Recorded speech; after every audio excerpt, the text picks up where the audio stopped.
My name is Emily. I'm 31 years old and I work as a benefits planner for a global life insurance company. Despite the decent pay, my job often takes me to various companies, providing ample opportunities to meet new people, including men. However, recently, one of these acquaintances put me through a terrible ordeal driven by his grief for money, ultimately ruining a significant milestone in my life.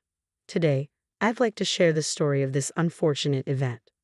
I lost both my parents in a car accident when I was in elementary school. Raised by my maternal grandparents, who didn't have much money, I attended local public schools throughout middle and high school. Despite their financial constraints, my grandparents took out loans so I could attend a somewhat expensive college. After securing a job, I took over the remaining debt, leaving me a bit financially strapped.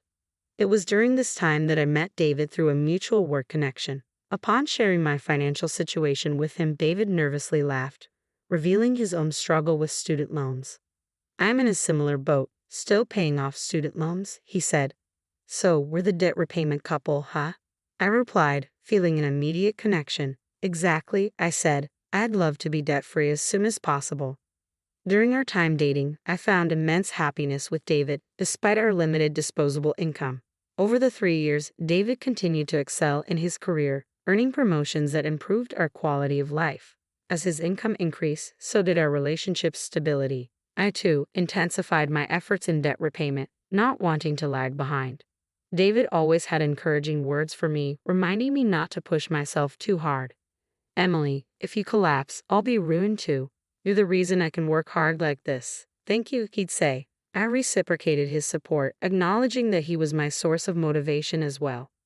We emotionally supported each other through the daily grind, finding fulfillment and purpose in our relationship. It was during this high point that David finally proposed, expressing his desire for us to be lifelong partners, supporting each other through thick and thin. Overjoyed, I accepted, looking forward to our future together. We decided to rent a new condo and move in together, both of us earning well.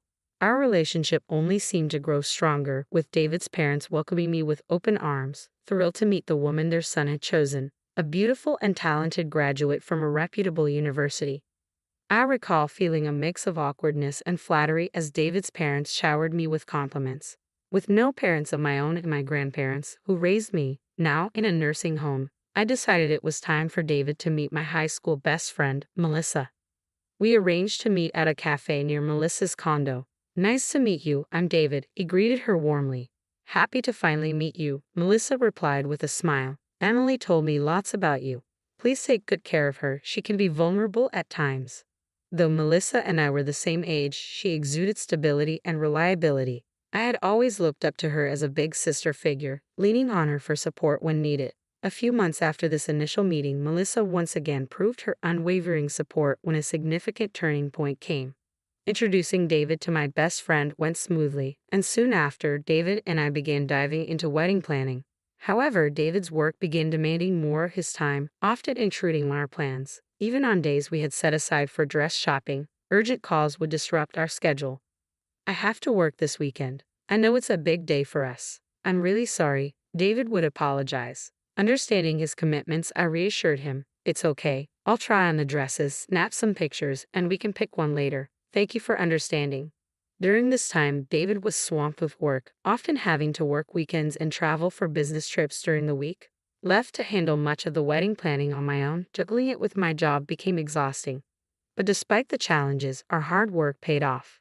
The ceremony and reception exceeded our expectations, with heartfelt speeches from Melissa and blessings from my grandparents, who sent their regards through a video message. As we bid farewell to the last of our guests, David and I finally found a moment to relax in the backstage room, basking in the joy of our special day. I still vividly recall the moment David's demeanor shifted, his casual demeanor abruptly interrupted by a surprised look upon checking his phone after our small talk. As he hastily excused himself from the table to take the call, I assumed it was work-related, not foreseeing the impending upheaval about to unfold in our lives. In the backyard of the venue, a steep staircase intended for staff caught my eye as I navigated the space in my gown. Oblivious to the distraction caused by someone calling from across the hallway, I found myself momentarily off guard. In an instant, my body was airborne, propelled through the air. a scream piercing the air as I collided with a powerful impact, engulfed by intense pain. As I lay in the hospital bed, bandages enveloping my arms and legs, bruises and scrapes marring my skin, I struggled to piece together the events leading to my current state. Miraculously, no bones were broken, but the contusions and bruises served as a painful reminder of the ordeal. The nurse's explanation offered little solace, merely confirming that I had tumbled down the venue's staircase, the details of the fall shrouded in mystery. Hours later, amidst the confusion and physical discomfort, another unexpected blow struck. David, who had entered my hospital room, delivered a devastating revelation, severing our relationship with callous finality. "You're useless to me now," he declared, thrusting a settlement of $30,000 towards me. Stunned and bewildered, I pleaded for an explanation, only to be met with a cold dismissal. "Just lie down and shut up. You'll only make your injuries worse," he retorted, callously disregarding my turmoil. The crushing realization dawned upon me as he callously confessed to finding another woman, leaving me reeling in disbelief and heartbreak. I'm marrying her." "Sorry, Emily." David's words hit me like a ton of bricks. The disbelief mingled with the sting of betrayal as I struggled to comprehend the gravity of his revelation. "Emily, are you kidding me? We just had our wedding ceremony, and now this." I protested, the weight of his confession crushing my spirit. "But we haven't filed the marriage certificate yet. I was waiting for our anniversary to file the paperwork," I pleaded, clinging to the sliver of hope that remained. As the realization sunk in, I realized it was indeed the right decision to delay filing. David's genuine happiness at the unexpected turn of events betrayed his indifference towards my injuries and suffering. "I'll give you all the wedding gifts as a get-well-soon present." "Bye," he nonchalantly declared before leaving, his laughter echoing in the empty room. "Wait, David," I called out, desperation tainting my voice. But he didn't hear, the sound of his departing laughter haunting my thoughts. Tears streamed down my face as I clung to Melissa, pouring out my heartache and despair. "It's been so tough," I sobbed, recounting the ordeal to Melissa. "I'm furious that this happened to you, Emily. Focus on healing for now. I'll look for the culprit," Melissa reassured me, her support a lifeline amidst the chaos. "The culprit." "David." Melissa's words hung heavy in the air, the pieces of the puzzle slowly falling into place. "He was even laughing when I was waiting for you to change so we could leave together. Then ambulances showed up, and it was chaos. They said you'd have fallen down the stairs. That's when I saw it. As they were carrying you, he had this nasty smile on his face," she recounted, a chill running down my spine at the revelation. "Did David push me down the stairs? What could he possibly gain from it?" The questions gnawed at my mind, but I pushed them aside, focusing on healing, as Melissa advised. As my physical wounds began to heal, so did the wounds of my heart, transforming my sorrow into fierce anger. I couldn't rest until the responsible parties were held accountable. A few weeks later, armed with evidence and fueled by the thirst for justice, Melissa and I lured David to a cafe, ready for payback. Determined to seek justice, I confronted David, who appeared noticeably different from the man I once knew. His flamboyant attire and unfamiliar accessories spoke volumes about the changes in him. Despite his seemingly good mood, I couldn't shake off the feeling of unease as he handed me an envelope. "What's this?" I inquired, eyeing the sack of cash within. "It's a get-well gift," he replied casually, his nonchalance grating on my nerves. "Good to see that both your scars and bruising have healed." "How generous of you," I retorted, unable to conceal my sarcasm. "Do tell, what brought this on? Why did you betray Emily?" I demanded, my anger simmering beneath the surface. David's smirk only intensified, sending a shiver down my spine. "Actually," he began, his tone dripping with arrogance, "the woman I've been seeing won $10 million in the lottery." $10 million? I exclaimed, disbelief washing over me. "So, what's $10,000 or $20,000 to me now?" he continued, his callousness leaving me speechless. It dawned on me that David had been involved with another woman even before we exchanged vows. She had struck it rich shortly after our wedding ceremony, prompting David to reconsider our marriage in favor of a new life with her. The revelation fueled the flames of revenge within me. "I can't forgive you," I declared, my voice trembling with fury. "I'll report you to the police." "Whoa there," David interjected, his tone suddenly grave. "Don't make it sound like I pushed you. There's no evidence."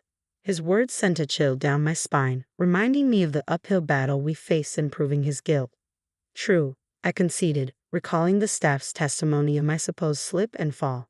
But they only reported what they saw. Melissa had done her own in-depth investigation.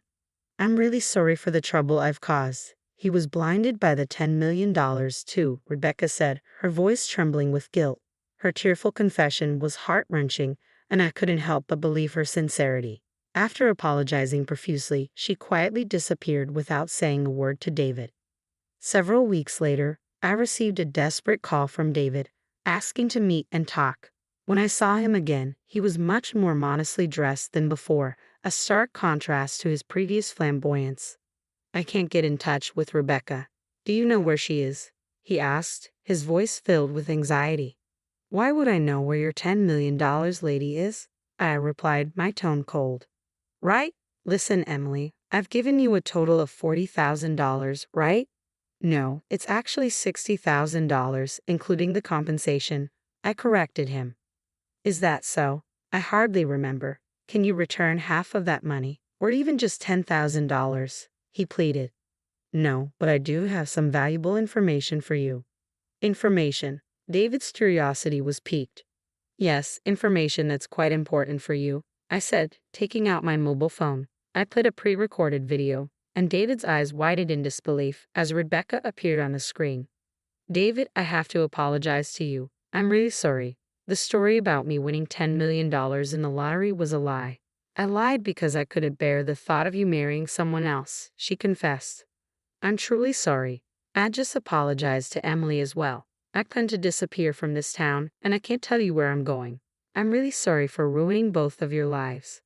David was stunned into silence, his shock palpable. The weight of his actions and the truth of Rebecca's deceit left him speechless. Pushing his spouse down the stairs for a non-existent $10 million, being fooled by a lie, impulsively committing a crime, and losing $60,000 in the process, his pathetic reality was laid bare. I left David as he was, head down and immobile, overwhelmed by the consequences of his actions and the ruin of his own making. I walked out of the cafe, gripping the receipt tightly. A few days after that encounter, my phone buzzed again. Another call from David. I've come to my senses. I was wrong. Can we start over? He pleaded. You've got some nerve spouting lines like that, especially after you mess up a chapter of my life, I retorted. The real culprit here is Rebecca for lying to me. If she hadn't lied, so you wouldn't have pushed me down the stairs, blinded by greed. I cut him off. Cut it out. You were already the worst when you cheated on me. Who would give a man like you a second chance? Those $10 million from Rebecca exposed the real David. In that sense, I could almost thank her. Her lie saved me from wasting my life on a worthless man. David tried to keep the conversation going, desperate to keep me on the line. It was a pathetic and futile struggle. I ended the call, feeling like I was pushing away someone who was desperately chasing after me. David had quit his job long ago, banking on Rebecca's $10 million lie. Now, it seemed he had to find new work. Melissa told me this as we shared drinks at my place over the weekend. She'd run into David in town and heard it straight from him. He can't get steady work because of his criminal record. Last I saw him, he was delivering food on a bike, she said. So he's doing delivery? Sounds like gig work, I mused. Seems that way. He's doing whatever he can find, Melissa replied, sharing some of David's job-hopping history. Traffic control for road work, janitorial services, lunchbox factory staff, warehouse worker. He looked worn out, all tan and sunburned, she added. It was clear that David's life had taken a downward spiral, a stark contrast to the bright future he once envisioned. This is karma for betraying Emily, I told David, and he nodded, understanding the gravity of his actions. If he's aware, that's good. I hope he continues to repent for the rest of his life. Would you consider starting over with him if the chance came? Melissa asked. No way. A man who would push a bride down the stairs in her wedding dress. Are you kidding? I replied. Melissa and I laughed heartily at the absurdity of the idea. Even if he threw $10 million my way, I'd still decline. A few days later, David contacted me again. Can you lend me $100? I'm really struggling here, he pleaded. No way. Please don't contact me again. And no following me. If you do, I'm going to the police. Wait, Emily, I'm really sorry, he tried again. Don't you dare call me by my first name, I snapped, hanging up and immediately blocking his number. If he crosses a line, I have no problem reporting him. Since parting ways with David, my life has been smooth. I got a good settlement, and he even paid for the venue. My grandparents in the nursing home and my coworkers all sympathize with me, which is to be expected. Anyone would feel sorry for a bride betrayed right after her wedding. But I'm not overly pessimistic about my current situation. My career is thriving and my personal life is fulfilling. Melissa and I are even thinking of going to a singles event. Having a divorce history isn't going to hold me back. I'm strong enough to make my fall down the stairs a talking point. Life has so much more in store, and I'm determined to find someone amazing.